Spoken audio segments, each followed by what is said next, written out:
안녕하세요. 문준용 작가입니다. 이 미디어 아트를 한다고 하면 다들 너무 어렵게 생각을 하시더라고요. 그래서 그게 아니고 이게 좀 그게 누구나 쉽게 받아들일 수 있는 지금 어떤 사회적 맥락 같은 게 있다라는 걸 좀 설명을 드리고 싶습니다. 제 작품 활동을 한마디로 제일 중요한 부분을 얘기하자면은 예술과 엔지니어링을 같이 하는 겁니다. 예를 들자면 화가가 먼저 물감부터 먼저 개발을 하고 그 물감으로 그림을 그리는 거예요. 자기만의 특수한 색깔을 낼 수 있는 어떤 자기만의 특수한 질감을 낼 수 있는 그런 물감으로 그림을 그리겠다는 겁니다. 그런데 그게 뭐 제가 뭐 특별히 특별한 게 있어서 그런 일을 하는 게 아니고요. 지금 이렇게 직접 엔지니어링을 수행하는 것은 현재 뭐 모든 분야에서 다 일어나고 있는 일입니다. 메이커는 좀 생소하실 분들은 있을 텐데 DIY는 이제 다들 아시겠죠? 지금 DIY가 쉬운 이유는 요즘 웬만한 뭐 기계 장치 만드는 방법들 유튜브에 다 나오잖아요. 영어 좀 할 줄 알면은 인터넷에 그 질문을 올리면 영어로 다 글로벌 커뮤니티에서 도움을 주잖아요. 서로 정보를 주고 받잖아요. 그런 인프라를 바탕으로 DIY나 메이커 같은 게 발전을 하고 있죠. 저도 마찬가지입니다. 저도 뭐 특별히 뭐 대단한 프로그래머라서 뭐 엔지니어링을 직접 하는 게 아니고 원래는 미술 전공자였는데 이렇게 오픈된 정보가 충분히 있기 때문에 그것을 이용을 해서 예술을 하고 있는 것입니다. 아무튼 이런 DIY를 하면 좋은 게 뭔가요? 가게에서 살 수 없는, 다른 사람은 필요 없는데 나만 필요로 하는 어떤 물건을 만들어서 쓸 수가 있죠. 우선 그런 분들이, 다른 분들이 어떤 일들을 하시는지 먼저 좀 살펴보겠습니다. 요즘 학교 선생님들이요, 학교 선생님들이 원래 되게 그 엔지니어링에 열심히 배우시는데요. 연수 같은 거 가면 이런 거 배우세요. 이게 뭐냐면 센서인데, 힘 센서라고 해서 얼마나 휘어졌는지를 측정하는 겁니다. 그런데 이 선생님 아이디어는 이거예요. 그 학교 교과 과정 중에 인체의 골격을 알아보는 교과 과정이 있는데, 그때 이 센서를 이용해서 직접 이 골격의 움직임을 체험을 할 수 있는 교육 도구를 만들겠다는 겁니다.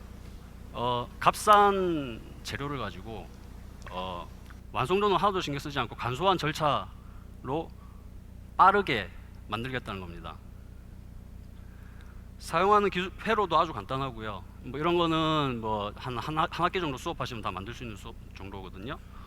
여기서 이걸 알아보시는 분들이 있다면 요거는 프로세싱이고 아두이노라고 해서 제가 정확하게 작품 활동에 사용을 하는 프로그래밍 도구들입니다.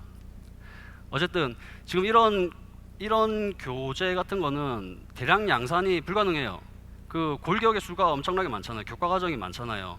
그래서 지금 여기에서 핵심은 그때 자기가 필요한 그 교육 도구를 빠르게, 대신에 완성도는 낮게 빠르게 만들겠다는 것이고, 그리고 그게 또 오히려 더 좋아요. 그 과정에서 학생들이 이 기술과 과학에 대해서 좀 더 융합 교육을 받을 수 있다는 것이 중요한 아이디어죠. 요거는 크로마키 수업 도구인데요. 크로마키가 뭐냐면 왜 일기예보 같은 거 하실 때 뒤에 그 다른 영상이 합성되는 걸 크로마키라고 하는데요. 요것도 마찬가지예요. 요거를 프로그래밍을 조금만 배우시면 노트북에 달린 웹캠만으로 간단하게 크로마키 도구를 만들 수가 있어요. 그래서 이분은 지금 이게 그 카카오 열매에 대한 수업이래요. 그래서 학생들 앞에서 연기하는 거예요. 여기가 뭐 카카오 밭이군요. 이게 카카오 열매인가요? 이걸 한번 따서 한번 먹어볼까요? 먹어보고 뭐 그렇게 연기를 하시는 거예요. 그래서 학생들 재밌게 교육을 시키겠다는 거더라고요. 선생님들 그거 연기 진짜 잘하시더라고요. 예.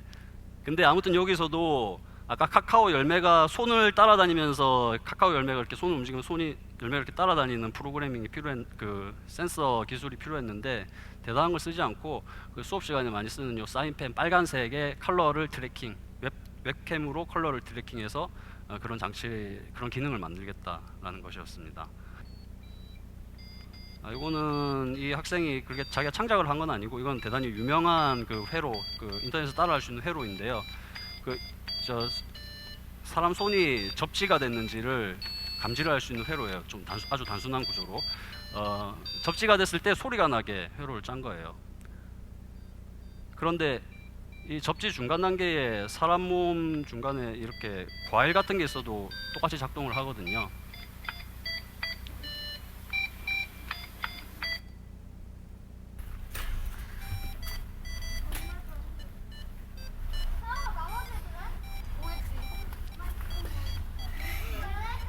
세계가 진짜 신기하다.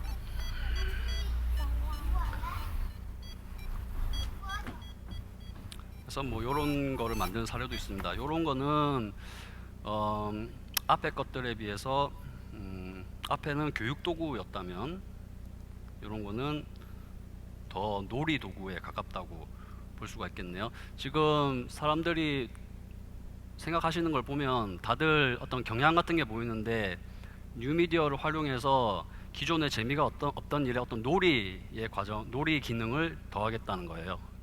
그게 좀, 요거는 저는 몰랐는데 초등학교 4학년 때 타이포그래피, 그러니까 글자를 직접 그려보는 수업 과정이 이미 있다고 합니다. 원래 있다고 합니다. 그래서 원래 이런 식의 창작 활동, 창작 교육, 미술 교육 뭐 이런 걸 하는데요. 학생들 교과서가 전자책으로 전환이 된다는 전제하에 학생들이 글자를 디자인하면 그 그린 글자가 그 교과서의 모든 문자에 적용이 되게 하겠다는 겁니다. 그래서 뭐 미음자를 그리면은 이 텍스트의 미음자가 모두 그대로 바로 바뀌어서 적용이 되는 걸 볼 수 있게 하겠다는 겁니다. 그래서 선순환 같은 게 일어나겠죠. 자기 창작의 결과를 바로 확인을 할 수 있으니까 더 흥미가 돋고, 그러면 더 창작 활동, 교육 활동을 더 열심히 하겠고, 뭐 그렇게 되게 하겠다는 거죠. 교육 분야는 지금 뉴미디어 엔지니어링을 아주 적극적으로 받아들이는 분야예요. 아주 큰 좀 주제 같은 거고요. 이런 식으로 요즘은 지금 세상의 모든 분야에서 점점 직접 엔지니어링을 하는 식으로 세상이 바뀌어가고 있다는 거죠. 그리고 하다 보니 이제 미술 작가들도 이런 엔지니어링을 직접 하게 됐다는 겁니다. 그래서 이런 세상 속에서 그러면은 이렇게 봐주셨으면 좋겠어요. 그럼 미술 작가들은 어떤 관점으로 이 엔지니어링을 이용을 하나, 이런 관점에서 해석을 하시면 좀 더 쉽게 제 작업을 보실 수가 있을 것 같습니다. 그러면 저는 무엇을 하느냐? 일단 1단계로 아까 교육 도구를 만들듯이 저는 창작 도구를 만듭니다. 이 창작 도구를 이용해서 작품 창작을 하는 거죠. 그런데요, 어떤 창작 도구를 만드는 것이 저한테 제일 도움이 될 것이냐, 의미가 있느냐가 중요한 문제입니다. 단순하게 이런 예가 있을 것 같아요. 이거가 뭐냐면은 저기 다른 작가님 작품인데요. 기마타 작가님이라는 훌륭한 작품인데, 이 작품이 뭐냐면은 사진을 1만 장을 겹치는 거예요. 텍스처 사이즈가 너무 커서요. 포토샵에서 메모리에 불러드리는 데만 한 2, 3분 걸리는 거예요. 그러니까 이걸 만 장을 겹치고 있으니까요. 사람이 하루 종일 달라붙어서 한 20일이 걸리더래요. 그래서 자동으로 그걸 수행할 수 있는 프로그램을 만들어 드렸죠. 이런 건 아주 단순한 거겠죠. 또 이런 작업도 있어요. 요거는 그 사운드 인스톨레이션 작업인데, 그 한마디로 그 소리에 맞추어서 이 조명들이 이렇게 깜빡이는 겁니다. 그런데 그 소리에, 특정 소리에 맞춰서 정확하게 싱크를 맞춰 가지고요, 그 컴퓨터로 제어해서 정확하게 이 조명이 켜졌다 꺼졌다 하겠다는 겁니다. 그렇게 함으로써 그 이 비주얼 퀄리티, 이 오디오 비주얼 퀄리티를 높이려고 했던 작업입니다. 그런데 마찬가지로 이런 작업을 하기 위해서도 어떤 기성품을 사용을 할 수는 없겠죠. 그래서 당연히 직접 이런 식의 하드웨어를 만들고, 그 다음에 컴퓨터와 연결되도록 프로그래밍을 하고 하는 작업들이 필요하겠죠. 근데 그게 그렇게 어렵지가 않아요. 그런데 이러한 창작 도구 개발 사례는 좀 단순한 편이라고 저는 생각을 하고요. 저한테 가장 도움이 되는 창작 도구는요,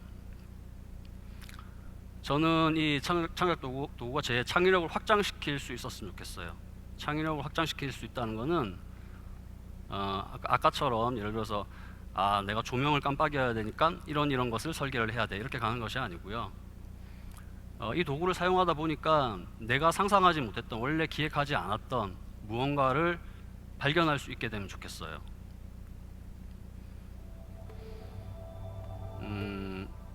이게 뭐냐면 자기장인데, 저는 이 자기장과 이 자석, 나침반의 움직임으로 어떤 조형물 같은 거를, 어떤 조형을 만들 수 있다고 생각을 했어요. 근데 그걸 설계를 하려면 도저히 그냥 스케치로 그림을 그려서는 안 되겠더라고요. 그래서 이 자기장을 시뮬레이션 할 수 있는 도구를 만들었어요. 여기 보면 이런 제어 도구들이 자력의 세기, 자석의 위치, 자석 개수, 나침반, 이런 것들을 제어를 하는 시뮬레이션 도구들입니다. 요 작업을 할 때는 이런 우리가 익숙한 이 자기장 선의 모습도 궁금을 했지만요. 여기 까만 게 나침반이거든요. 저는 이 나침반의 움직임도 아주 궁금했어요. 그래서 이건 하얀 게 자석이고 까만 게 나침반인 겁니다.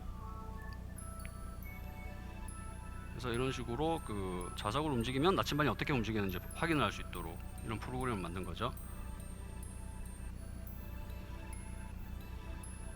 그리고 자력의 세기를 조정하면 어떤 일이 일어나는지, 위치에 따라서 이게 나침반이 회전을 하는 모습도 찾을 수 있었고,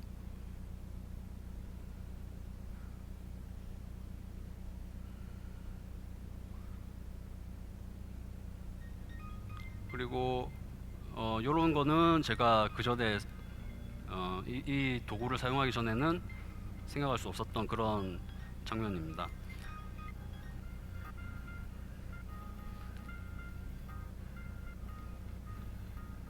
이런 식으로 개수를 점점 늘려가면서 이게 머리로는 상상할 수 없었던 장면들을 찾아낼 수가 있었어요.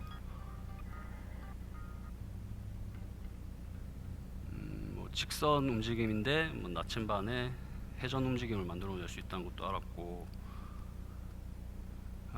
이런 컴퓨테이션의 장점은 개수를 무한대로 늘릴 수 있다는 거죠. 이런 식의 나침반이 무지하게 개수가 많은 이런 식의 실험은 현실에서는 못하겠죠.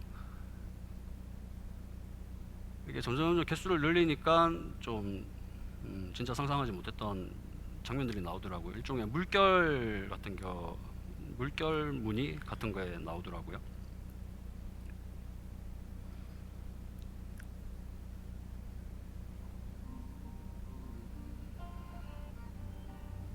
이런 식으로요.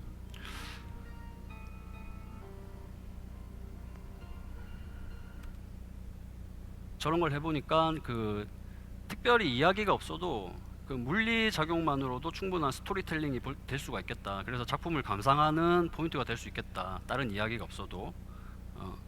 그래서 이걸로 어떤 비디오 작품을 만들어 볼 수도 있겠다라고 생각을 했던 겁니다. 그래서 내용이 정해졌으니까 그 다음 일은 비주얼을 발전시키는 거죠. 비주얼을 이것저것 실험을 하는 겁니다.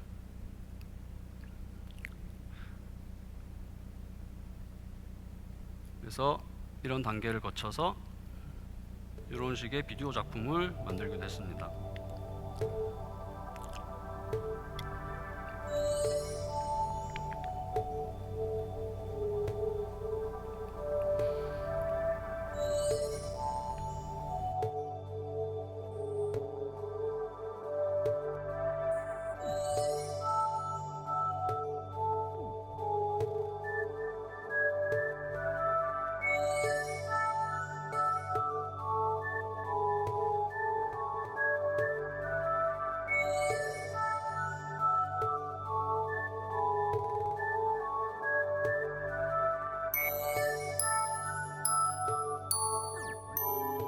그래서 저런 식의 창작 도구, 그러니까 창의력을 확장시키는 창작 도구, 이렇게 제가 하는 작업이 결과적으로 어떤 확장력이 있느냐, 이런 게 저는 중요한 것 같아요.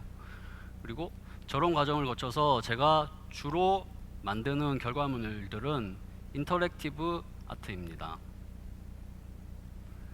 요거는 제가 아주 학생 때 만들었던 건데 이 작업 자체는 대단하지 않지만 인터랙티브 아트가 뭔지를 좀 잘 설명하는 것 같아서 가져왔어요. 제가 인터랙티브 아트에서 제일 중요하다고 생각하는 것은 인터랙티브 자체가, 인터랙션 자체가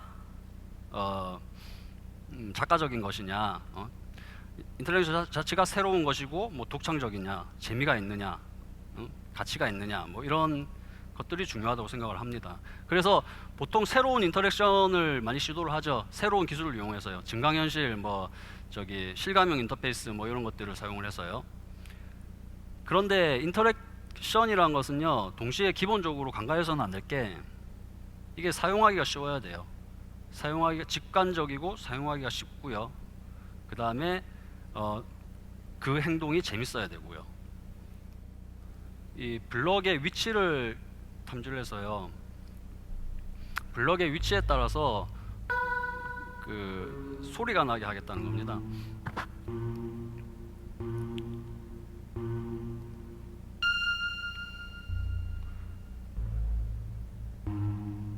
그래서 이건 그거죠. 일종의 블록 쌓기를 함과 동시에 소리를 연주할 수 있는 악기 같은 거죠. 블럭의 배치로 음악이 만들어지는 겁니다.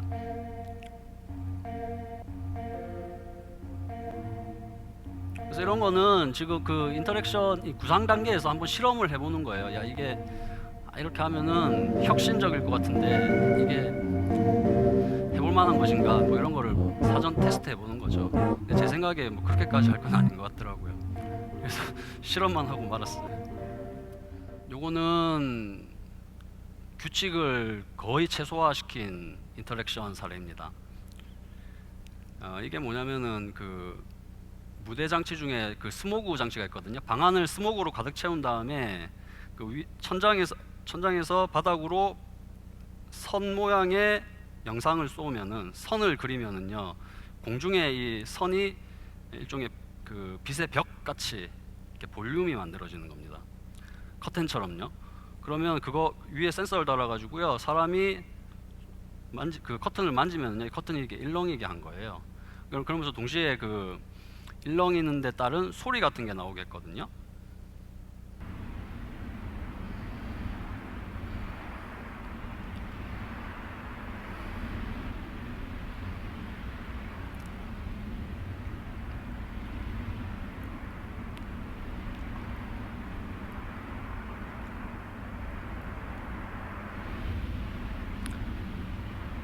이런 거 같은 경우는 그 이 인터랙션의 양상이 약간 틀려요. 사용자의 행동 자체가 약간 틀려요. 이거는 피드백이 자기 몸 동작에 따라서 바로 그 소리로 나오는 거잖아요. 비주얼과 함께.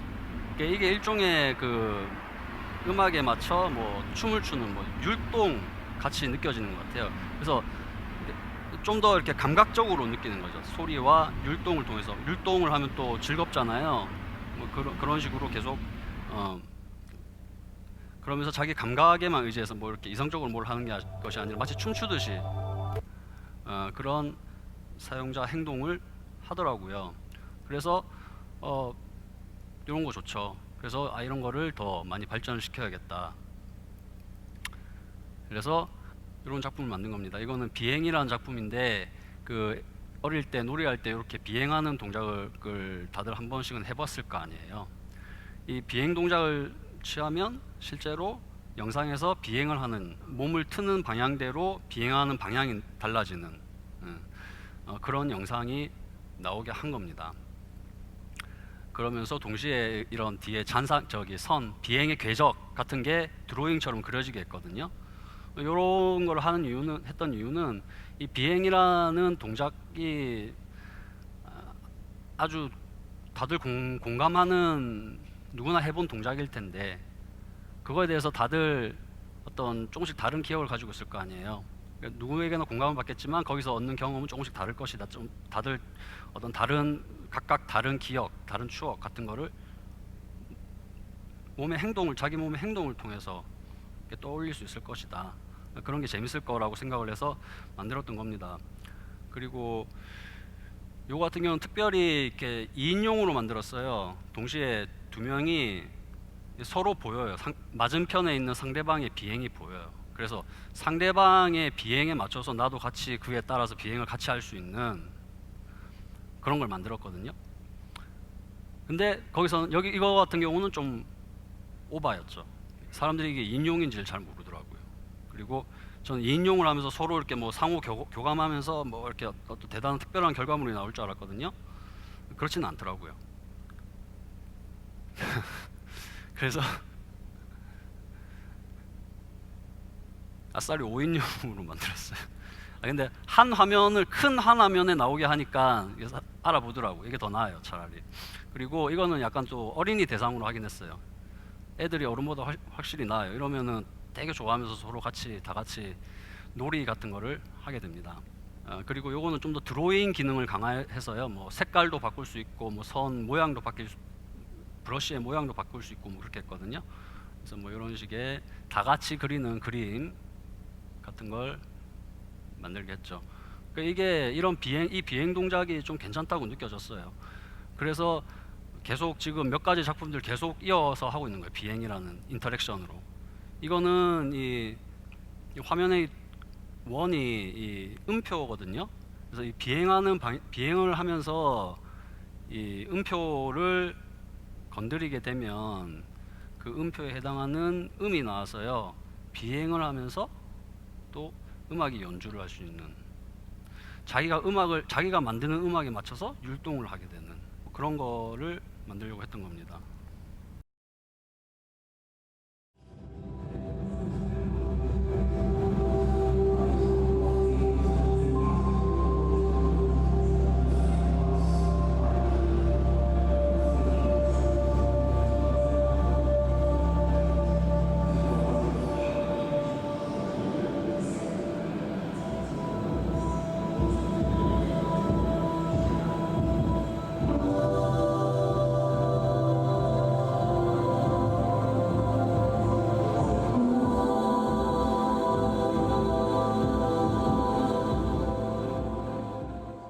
명상을 한 듯한 그런 컨셉의 그 소리들을 만들었고요.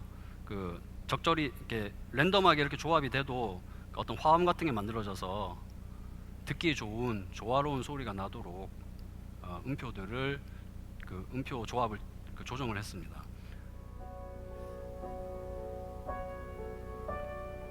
이게 그냥 사람이 그냥 이 화면 앞에 무대에서 이렇게 좌우로 움직이게 했는데요. 좌우로 움직이는데 이 좌우의 공간을 이 영상 공간 안에서는 다른 식으로 매핑을 해가지고요.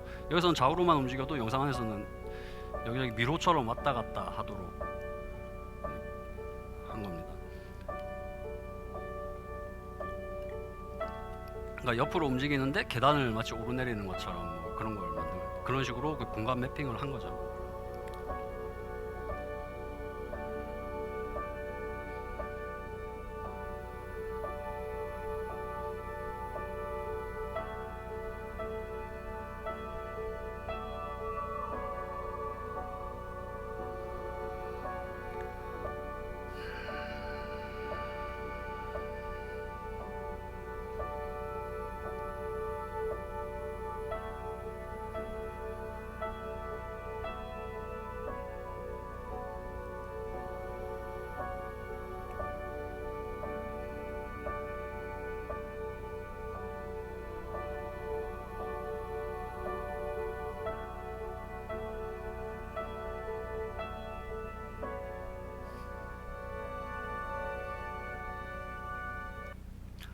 그래서 이런 식의 작품 활동을 주로 하는데 그러다가 아주 그 특별한 시각 현상 같은 거를 찾아냈어요.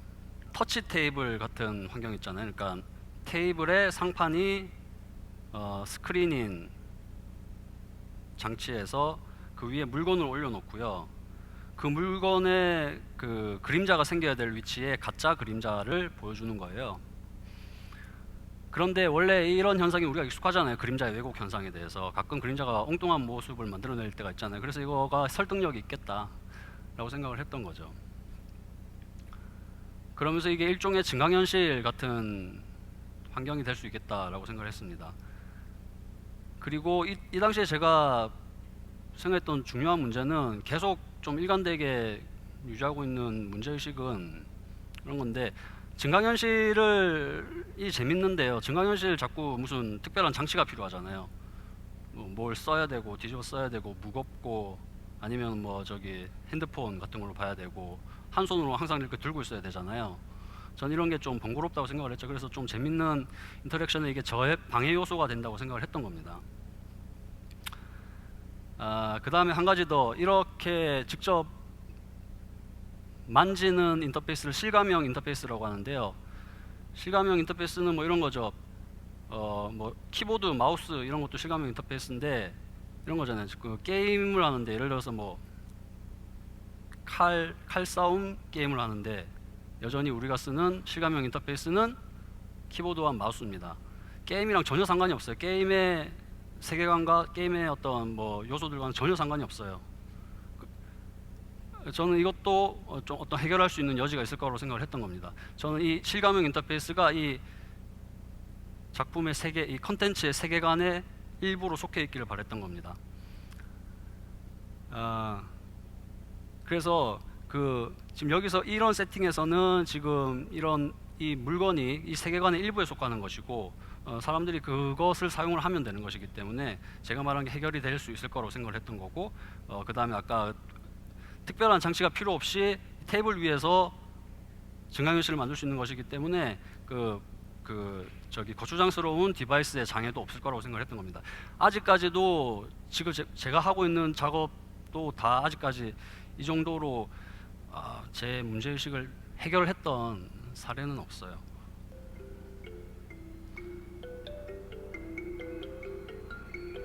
그래서 무슨 말이겠죠? 그림자가 있어야 될 자리에 가짜 그림자를 물체를 따라다니게 이렇게 만든 겁니다. 그리고 이게 원래 형태는 블럭 형태지만 알고 봤더니 막혀 있는 블럭인 줄 알았는데 그 안에 공간이 있고 그 안에 사람이 있고 그림자 세상이 있다라는 것을 보여주려고 했던 것입니다.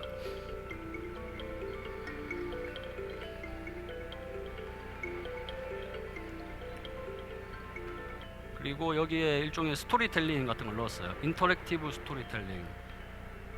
그래서 이거는 이 나무들이, 이게 저기 빛인데요, 하얀 게. 빛 주위에는 나무들이 자라납니다. 그리고 저 이 집 안에는 그림자 사람들이 살고 있어요.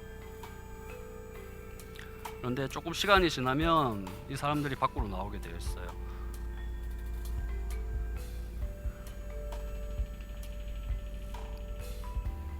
그래서 빛을 따라가서요,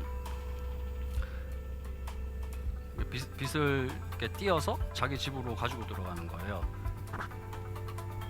그래서 그 빛으로 자기 집을 불을 밝히고요. 집에 불이 켜지면 집 주위에도 나무가 자라나고, 집 주위에 나무가 자라나면 뭐 새들이 또 날라오겠거든요. 근데 사용자가 요 집을 건드려서 집이 움직이게 하면 뭐 이 새들은 또 놀라서 도망가서 날라서 도망가는 뭐 이런 식의 인터랙티브 스토리텔링 이야기를 넣었던 겁니다. 그리고 제가 무엇보다도 제일 중요하게 바랬던 것은 그런 이야기를 그냥 일방적으로 전달받는 것이 아니라 자기가 찾아나가는 스토리텔링, 자기가 알아나가는 스토리텔링을 할 수 있으면 좋겠다고 생각을 했어요. 근데 이게 했고요. 이게 성공을 했어요. 성공을 했는데 누구한테 성공을 했느냐면 애들한테는 성공을 했고요.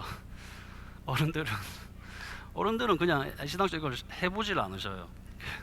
근데 애들은 놀라워요. 애들은 자기가 알아내서요, 그 엄마 아빠한테 자기가 설명해줘요. 걔 만지면 걔 도망간다고, 그렇게 하지 말라고. 이게 뭐가 재밌냐면 증강현실 자체도 이렇게 보시면 마술 같고 신기하잖아요. 뭐 초현실적이잖아요. 근데 원래 그림자도 마술 같고 신기하고 약간 판타지 같은 게 있어요. 두 개 자체가, 속성 자체가 아주 그냥 정확하게 딱 맞아 떨어지는 거죠.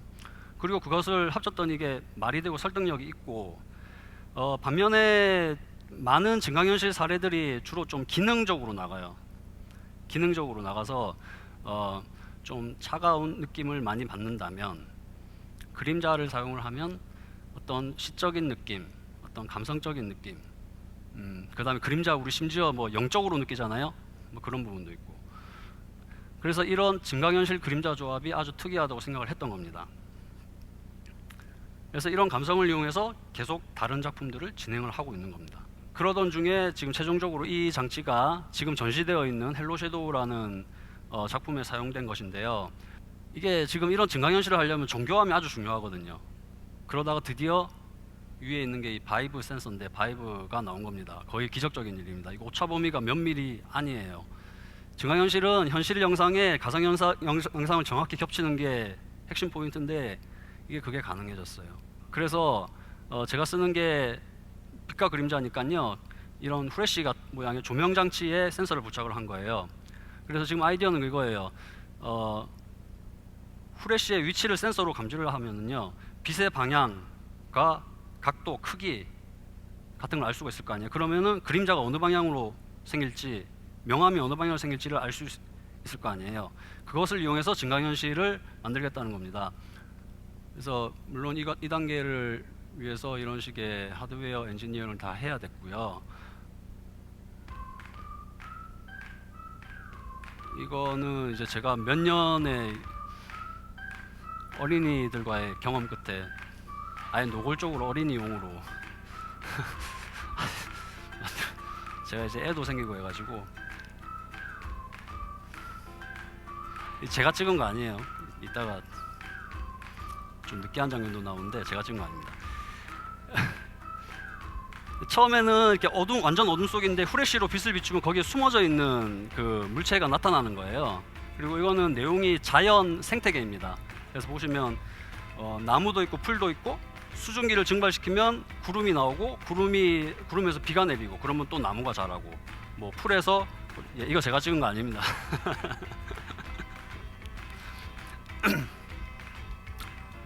뭐 그런 겁니다.